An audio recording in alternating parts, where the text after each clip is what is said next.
Entonces, segundo libro de Samuel, capítulo 5, verso 6. Seguimos con nuestra serie que estamos llevando estos días jueves, sin movernos de Jesús. Este es el tema número 19.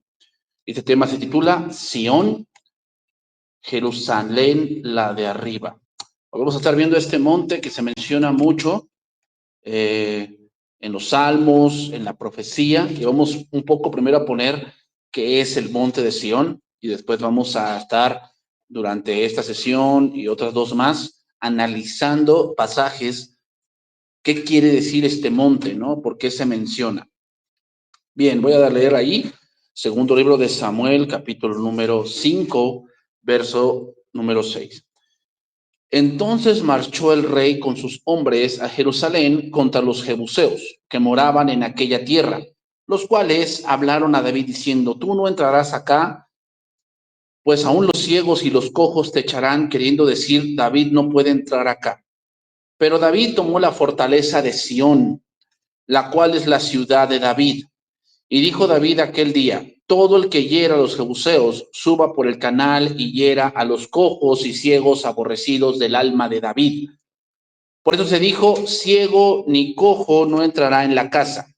Y David moró en la fortaleza y le puso por nombre la ciudad de David, y edificó alrededor desde Milo hacia adentro.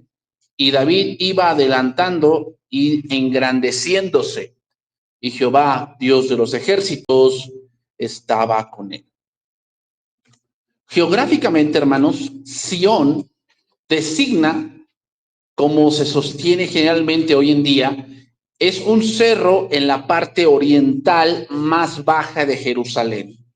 Excavaciones recientes han confirmado esa ubicación que ahorita les doy, la parte oriental de Jerusalén. El nombre Sión se usó para describir la ciudad de David, el monte del templo y Jerusalén. Esto es muy importante. El nombre Sión se usó para describir la ciudad de David, el monte del templo y Jerusalén. A lo largo de los años, Sión se ha convertido en un símbolo de la Tierra Santa en su conjunto y de Jerusalén en particular. Entonces, antes este monte llevaba el nombre de Hermón, así se llamaba antes este monte. Antes de conquistarla David, era una ciudad jebusea, de donde David compró el terreno para el monte del templo que estudiamos en el monte Moriah. Entonces, Sión, hermanos, a medida que iba pasando el tiempo, la palabra iba tomando otro significado. Primeramente, hacía referencia a la ciudad de David, en este caso, Jerusalén. Jerusalén se le llamaba Sión. Y después, hermanos, en el lenguaje poético, se aplicó luego el nombre a todo Jerusalén. ¿Okay? Eso lo podemos ver por decir Isaías capítulo 2, verso número 3. Ahí podemos ver esta alusión que les digo. ¿Cuál? Que David o que Sión primeramente se refiere en sí a la ciudad. ¿Okay? En sí a la ciudad. Isaías 2:3 dice: y vendrán muchos pueblos y dirán: venid y subamos al monte de Jehová, a la casa del Dios de Jacob, y nos enseñará sus caminos, y caminaremos por sus sendas, porque de Sión saldrá la ley, y de Jerusalén la palabra de Jehová.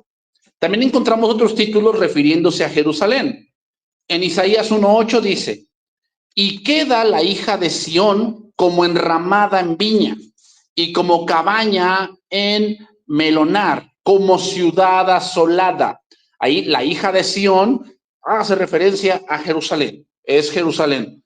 Isaías 37:22 dice ahí: estas son las palabras que Jehová habló contra él.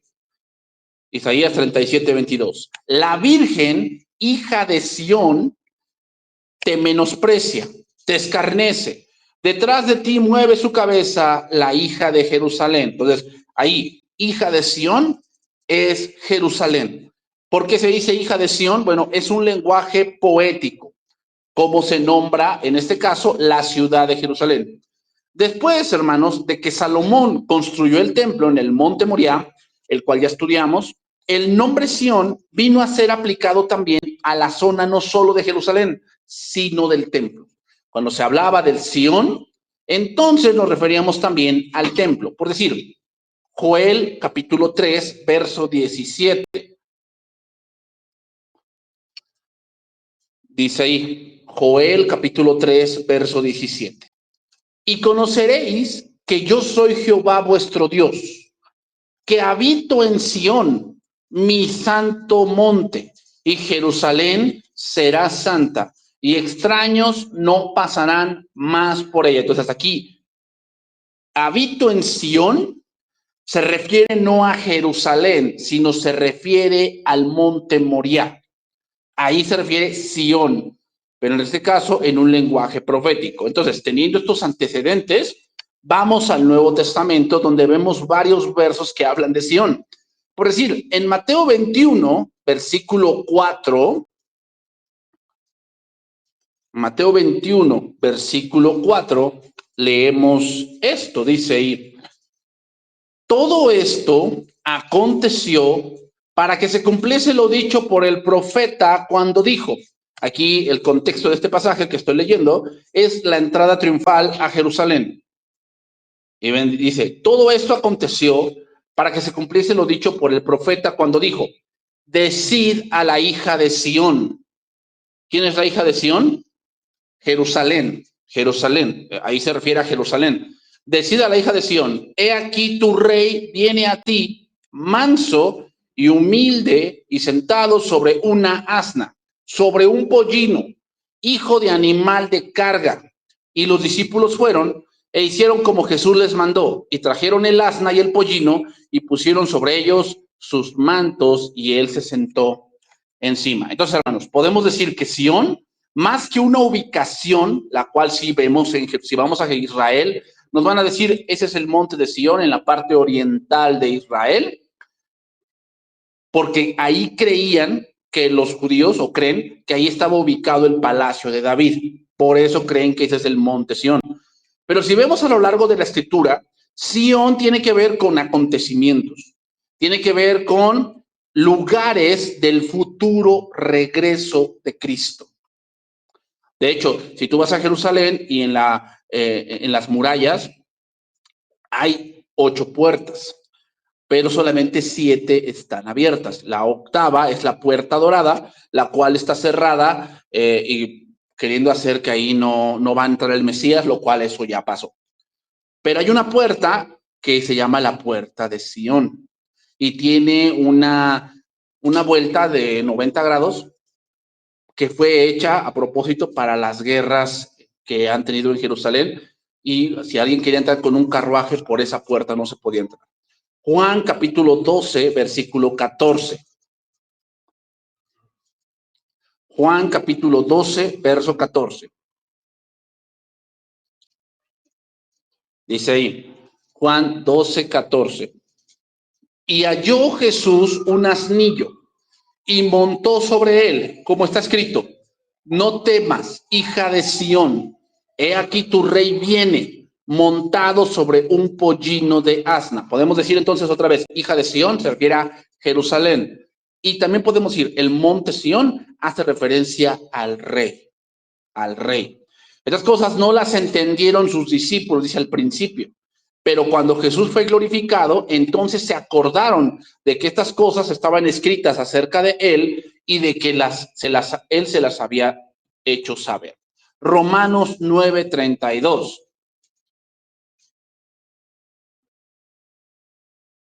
Romanos 9:32. Dice aquí hablando Pablo sobre Israel en el punto del Israel étnico, ¿okay? El Israel étnico. Pablo dedica 3 capítulos al Israel étnico, 9, 10 y 11 de Romanos, para hablar que los judíos tienen que creer en Cristo, pero que el problema que tienen ellos es que esa parte que Dios les dio de conocer más las escrituras ha sido su tropiezo. ¿Okay? Versículo 32. ¿Por qué ha sido su tropiezo? Dice, ¿por qué?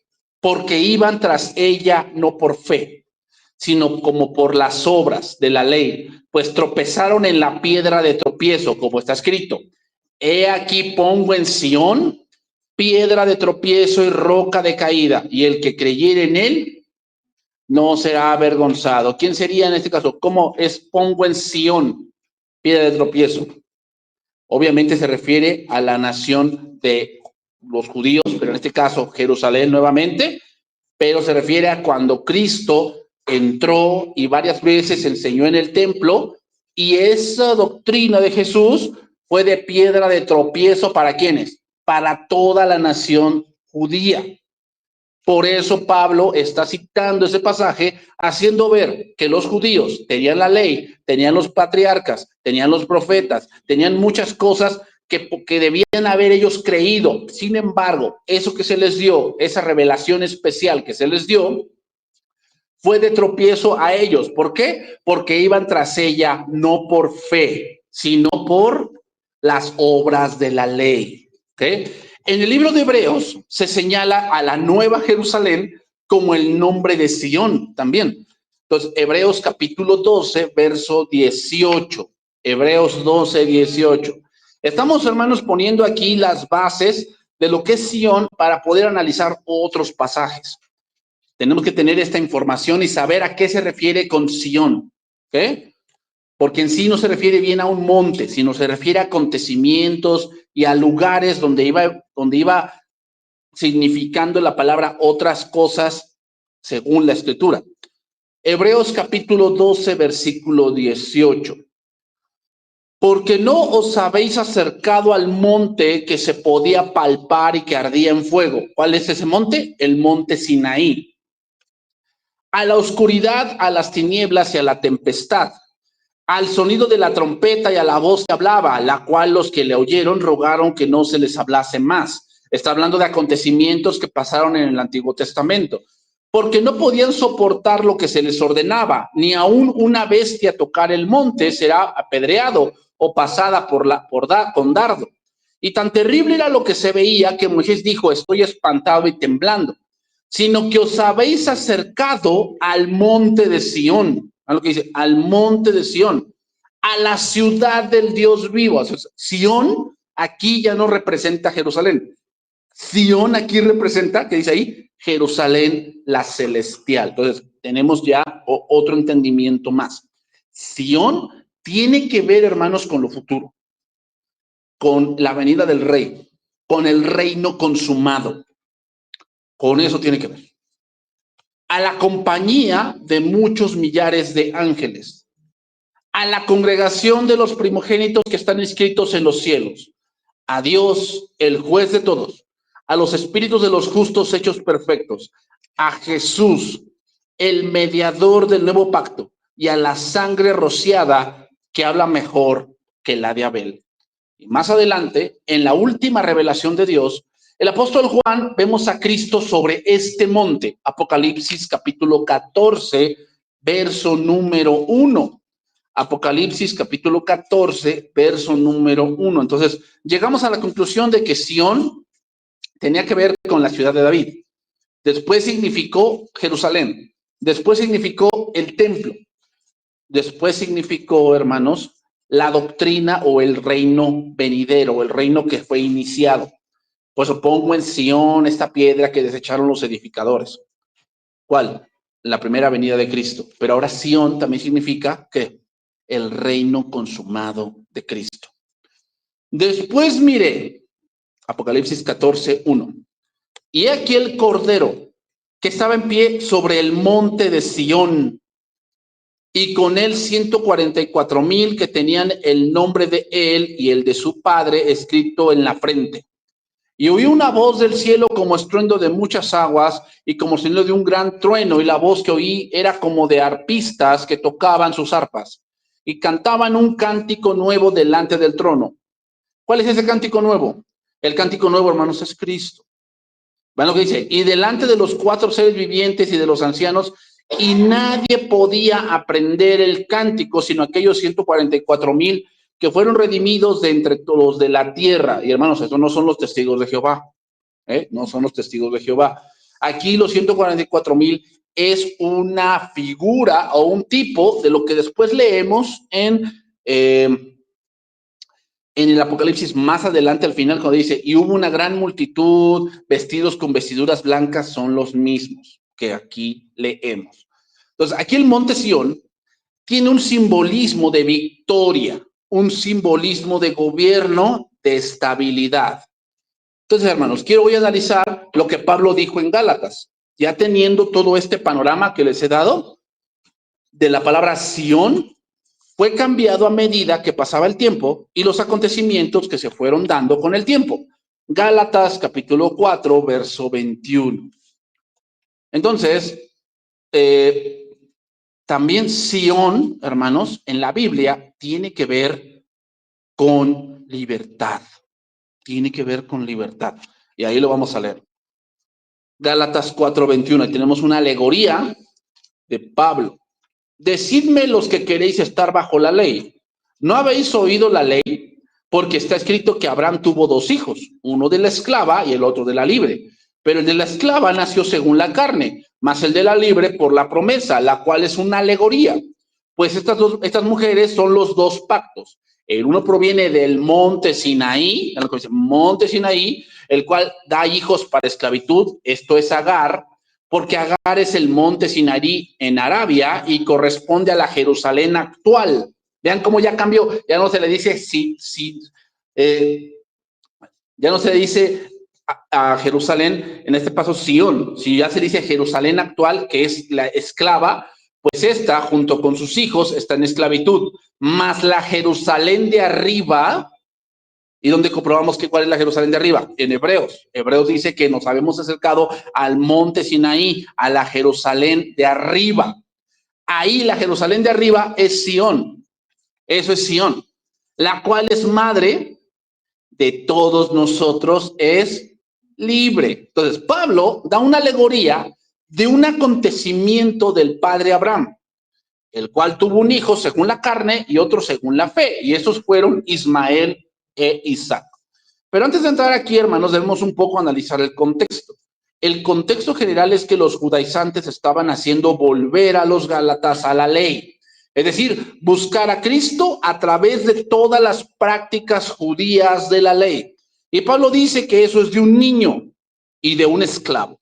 Gálatas 4:8. Vamos a leer un poco el contexto para entrar en ese pasaje. Ciertamente, en otro tiempo, no conociendo a Dios, servíais a los que por naturaleza no son dioses. Mas ahora, conociendo a Dios, o más bien, siendo conocidos por Dios, ¿cómo es que os volvéis de nuevo a los débiles y pobres rudimentos a los cuales os queréis volver a esclavizar? ¿Guardáis los días, los meses, los tiempos y los años?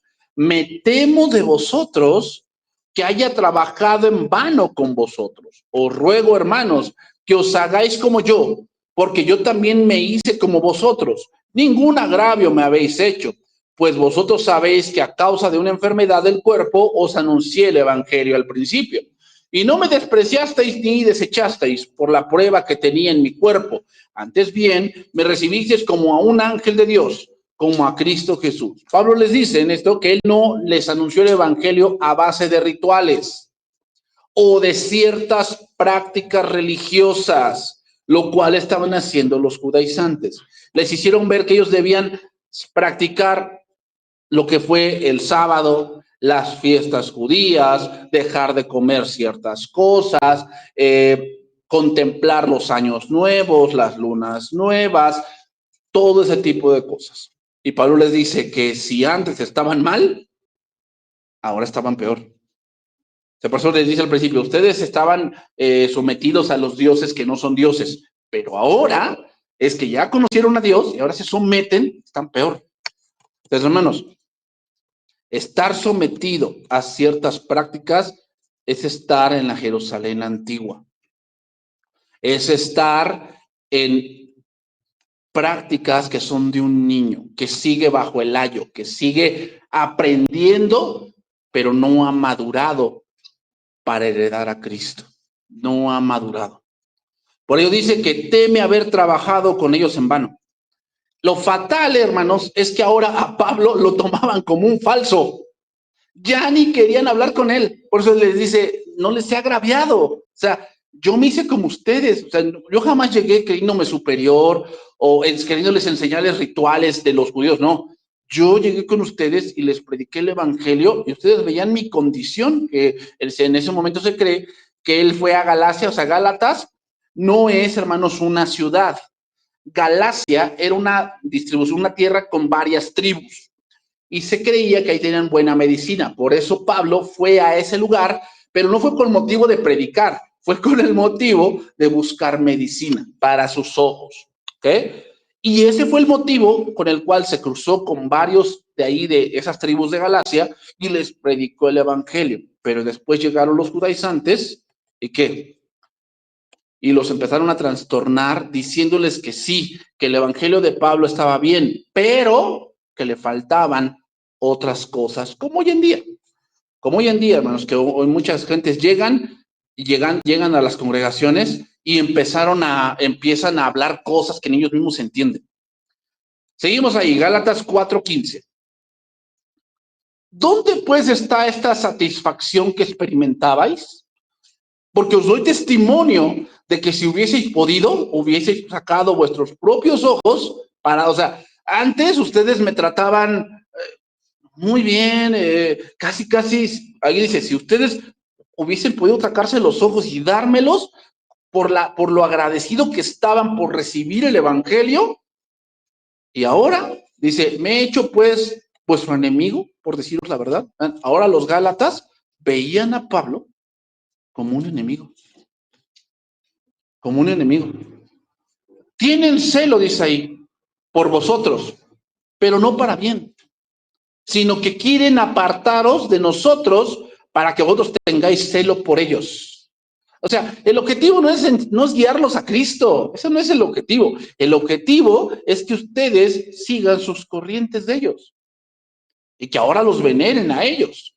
Dice, bueno es mostrar celo en lo bueno siempre, y no solamente cuando estoy presente con vosotros. Hijitos míos, por quienes vuelva a sufrir dolores de parto, hasta que Cristo sea formado en vosotros. Quisiera estar con vosotros ahora mismo y cambiar de tono, pues estoy perplejo en cuanto a vosotros. Recuerden que la carta a los Gálatas es una carta de apresuramiento y es una carta donde Pablo utiliza un tono sobre que él quisiera estar allí y confrontar a los judaizantes diciéndoles que toda su doctrina es errónea. Entonces confirmamos nuevamente, hermanos, el cómo los Gálatas habían cambiado la actitud hacia el apóstol Pablo. Los judaizantes los habían contaminado, pensando no solo en que Pablo era un falso, sino que el mismo evangelio no tenía valor. O sea, cuando alguien llega a la congregación y nos dice que el sábado, que la comida kosher, que los años nuevos, que muchas cosas judaizantes, está degradando el evangelio. Está degradándolo, pensando que el evangelio no tiene valor, pero sus prácticas religiosas sí lo tienen. Pero hermanos, el evangelio, poder de Dios y sabiduría de Dios. Entonces, para resaltar esta verdad de que en verdad eran esclavos en lugar de libres, utiliza una alegoría. ¿Qué es una alegoría? Bueno, muchas veces lo confundimos con una parábola. Voy a definir ambas. Una parábola es un acontecimiento de la vida diaria que presenta una verdad general. ¿Ok? Y lo podemos ver con el sembrador, con el trigo y la cizaña, con la perla de gran precio, con la parábola de las bodas, la parábola de las 10 vírgenes. Por eso, hermanos, cuando este hombre hablaba de que no, Jesús está tardando y viene el 2 de octubre y saca la parábola de las vírgenes, es una pésima hermenéutica, porque esa no es la verdad que Cristo quiere enseñar de que Él se está tardando. Eso no es la verdad que Cristo quiere enseñar. La verdad que Cristo quiere enseñar con esa parábola es que cuando Él venga en su segunda venida, habrá señales de ello. ¿Cómo qué? Como cuando una novia recibe señales de que ahí viene el esposo. ¿ok? Pone personas en una parábola sin nombre. Por eso la historia del rico y Lázaro no es una parábola, es una historia real. ¿Por qué? Porque en una parábola no se usan nombres. Entonces, en una parábola no se usan nombres en su contenido y se usa para ilustrar una verdad espiritual. Pero entonces, ¿qué cosa es una alegoría? Bueno, una alegoría es una comparación entre dos cosas. ¿Ok? Es una comparación entre dos cosas para ilustrar una verdad espiritual. Eso es una alegoría. Se parecen, hermanos, pero no es así. O sea, en realidad, Pablo no está hablando en sí de Agar y Sara. Está hablando de los pactos. De eso está hablando. Pero él toma una alegoría. Otra parte de una alegoría es Romanos 7. Romanos 7 toma una alegoría del matrimonio para aplicarlo a la muerte de la ley. ¿Ok? Y no está hablando en sí del matrimonio, está hablando de cómo el creyente murió a la ley y ahora sirve a Cristo. Entonces, en vez de tomar un incidente general, hermanos, Pablo hace que sus oyentes recuerden un acontecimiento histórico específico que implica a la joven esclava Agar y a la esposa Sara. ¿Cuál es el punto que Pablo quiere exponer? ¿Cuál es el objetivo que Pablo quiere llegar con este pasaje? Bueno, la relación de la ley y del evangelio, las acciones y los méritos humanos en oposición a la fe y el regalo de Dios. ¿Ok? Entonces ahora sí entramos a ese pasaje. Decidme los que queréis estar bajo la ley. ¿No habéis oído la ley? O sea, ¿no habéis leído? Porque está escrito que Abraham tuvo dos hijos, uno de la esclava y el otro de la libre. O sea, la condición en la cual Agar tuvo un hijo era esclavitud. Ella venía de Egipto. Y Sara, pues era la ama y señora de la casa, ¿no? Ella era la libre. Pero el de la esclava nació según la carne, más el de la libre por la promesa, por la promesa. O sea, Sión tiene que ver con las promesas de Dios.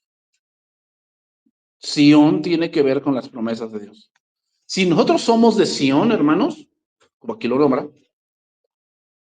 debemos entender que las promesas de Dios se cumplen en Cristo. O sea, hermanos, esas cosas de que, no, Dios me está diciendo que por lo que has pedido y Él lo que te ha prometido, o escuchamos en el internet, no, es que yo oraba y en un sueño Dios me prometió. Eso, hermanos, ya no. ¿Por qué no? Porque dice la palabra que todas las promesas de Dios son sí y son amén en Cristo Jesús. O sea, las promesas que están contenidas en las Escrituras tienen su cumplimiento en Cristo. Los que somos cristianos somos acreedores a esas promesas.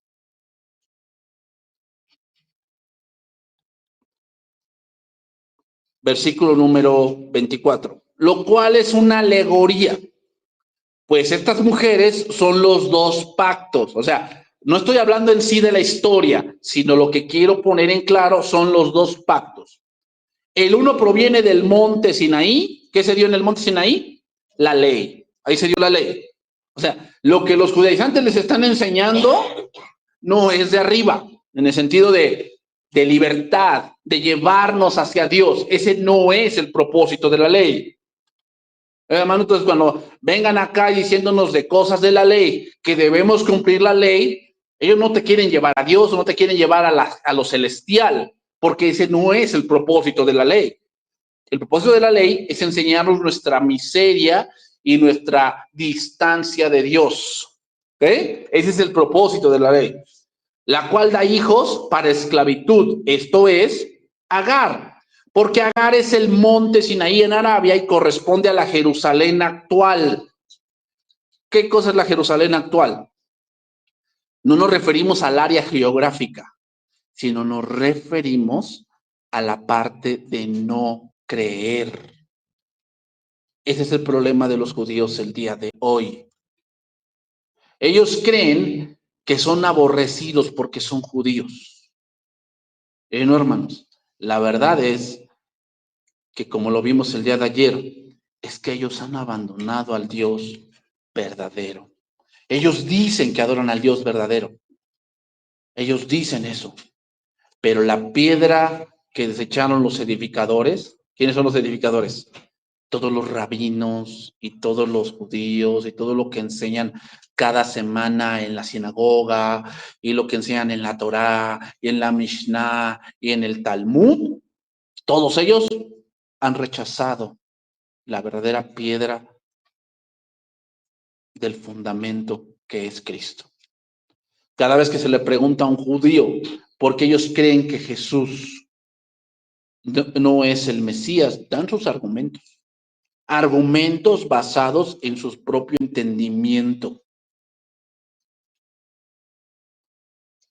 Muchos de ellos te preguntan, ¿y por qué dices que tú que él es el Mesías? Y uno le saca versículos y él te dice, es que estás entendiendo mal la Torá, porque en hebreo tal cosa. Por eso dice la palabra de Dios en Corintios, ¿no? Los griegos buscan sabiduría y los judíos milagros.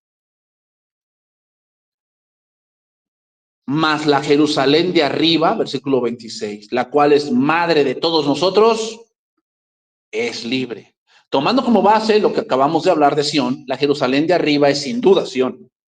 ¿Cuál es el punto medular de la historia, hermanos? Pues tratar de alcanzar las promesas de Dios por medio de las obras. Ese es el punto medular. O sea, regresar a la ley es tratar de alcanzar las promesas de Dios por las obras. Eso intentó hacer Abraham. Intentó adelantar la promesa de Dios a través de sus obras en la carne, y esto es Agar.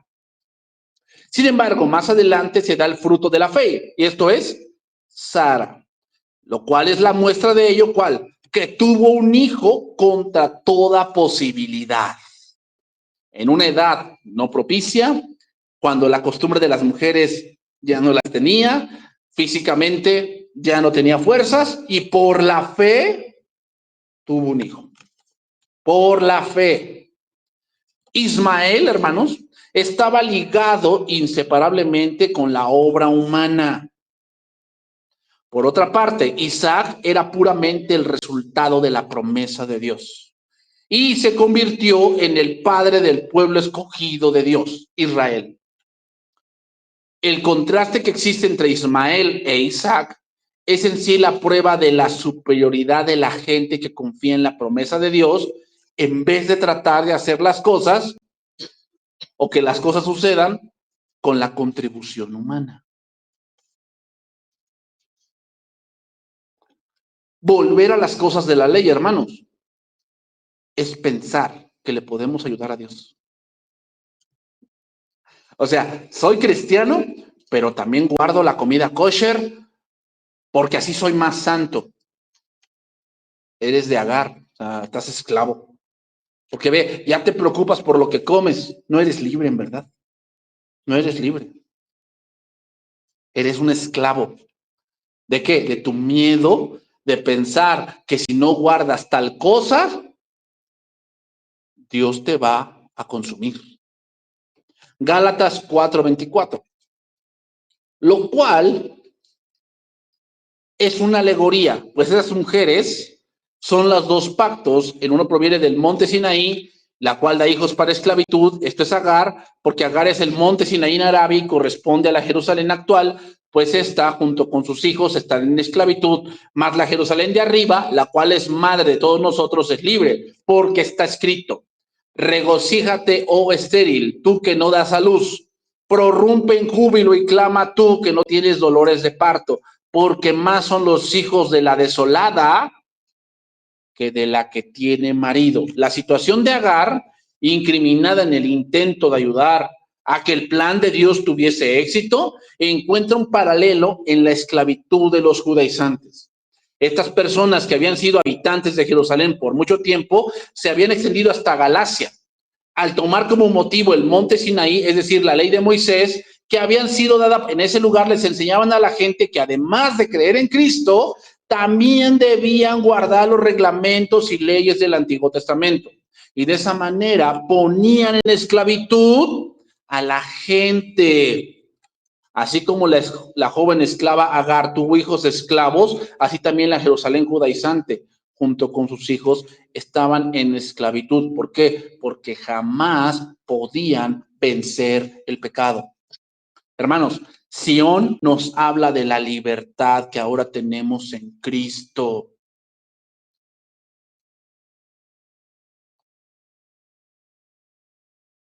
Lo cual hoy en día muchos quieren quitar esa libertad haciendo que nos volvamos a someter a cosas que no tienen ningún valor, no tienen ningún valor.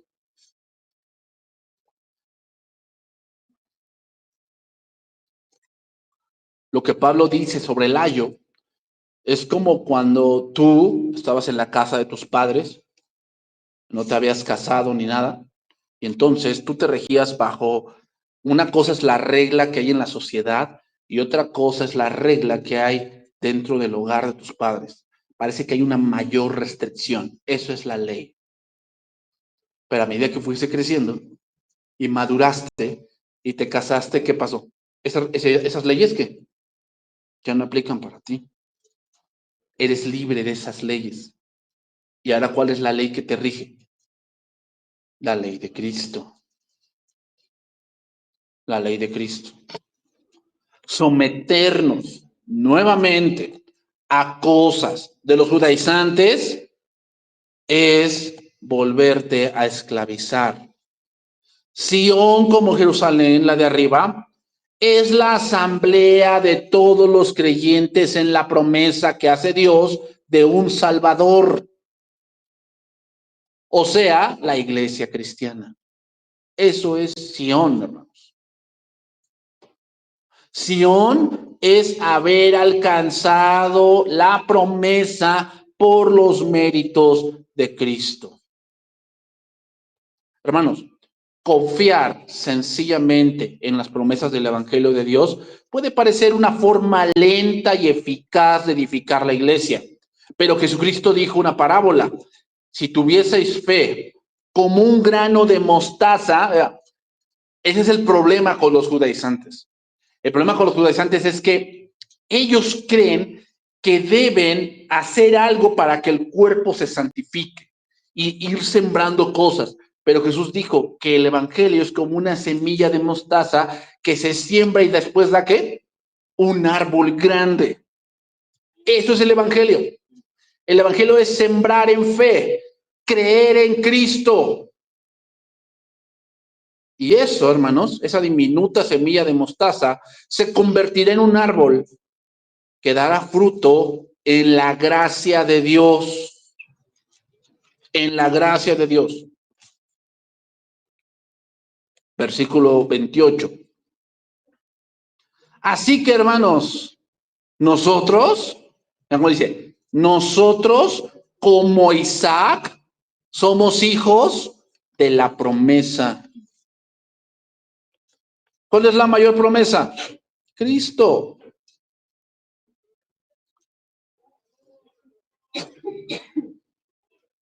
Sencillamente, una persona que dice que hay que guardar el día de reposo es una persona que no conoce a Cristo, aunque diga que sí.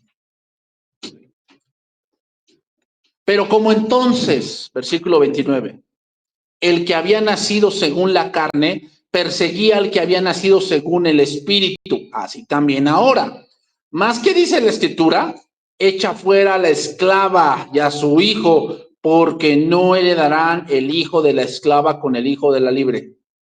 ¿Qué quiere decir ese pasaje, hermanos? Prácticamente una persona que aquí viene y está aquí entre nosotros y trae esos pensamientos de que hay que someternos a preceptos de la ley, hay que echarlo fuera. ¿Por qué? Porque Él no va a heredar con nosotros. Nosotros vamos a la Jerusalén celestial. Él no va para allá. Ahí lo dice. O sea, básicamente lo que Pablo les está diciendo es que esos judaizantes había que sacarlos. ¿Por qué? Porque ellos no iban a heredar con ellos. Como en aquel tiempo se dijo de Ismael y de Agar, que échalos, porque ellos no heredarán con mi hijo. De manera, hermanos, versículo 31, que somos hijos, no somos hijos de la esclava, sino de la libre. La alegoría que hace Pablo pone lado a lado dos casos muy diferentes. Ismael, que nació de la esclava como resultado de los planes y de las maquinaciones humanas, e Isaac, el hijo de la libre, nacido bajo circunstancias que sin lugar a dudas aclaran que solamente el poder y la promesa de Dios podían haber llevado a este bebé milagroso a un padre de 100 años de edad y una madre de 90 años a ser padres. El mismo principio erróneo de tratar de cumplir algo por medio de las obras humanas que causó el problema en el incidente de Agar e Ismael, también estaba actuando en el enfoque equivocado que defendían los judaizantes, hermanos. Aunque ellos digan, es que estamos utilizando la misma Biblia, tarde o temprano, en algún momento vamos a chocar. Vamos a chocar. Tarde o temprano, esos que creen en cosas de los judaizantes van a chocar con el evangelio. En ambos casos, hay solo una cosa prudente por hacer: echar fuera a la esclava y al hijo. Se traduce con este consejo: eviten a los judaizantes y a sus seguidores. Evítenlos, sacarlos, ¿sí? Porque ellos no van a heredar con nosotros. Hermanos, nosotros somos de la libre, de Sión, donde mora el rey. Eso lo vamos a ver más adelante, en otros pasajes o en otras sesiones que vamos a analizar de Sión. Así que no nos dejemos esclavizar, hermanos, porque el reino de Dios ya ha sido inaugurado. La piedra que desecharon los edificadores ha venido a ser cabeza del ángulo. Significa, Cristo ya vino a inaugurar el reino. Y cuando se dice en Apocalipsis 14, es la consumación del reino. Porque Él ya viene, ¿para qué? Para impartir justicia. ¿Pero quiénes van a estar ahí? Pues los que creen en la promesa. Entonces no puede ser, hermanos, no puede ser. O sea, eso no es compatible. No puede ser que digamos que vamos a la Jerusalén celestial y hacemos prácticas de la Jerusalén terrenal. Porque como dice Colosenses, en Él estamos completos. Hacer cosas del Antiguo Testamento para decir que así somos más santos, es decir, que Cristo no es el todo. No es el todo. Entonces, hermanos, Sión, según esta primera parte, representa la libertad que tenemos en Cristo, que somos de la Jerusalén celestial, somos hijos de la promesa y somos hijos de Dios, no por los méritos humanos, sino por los méritos de Cristo. Vamos a orar y vamos a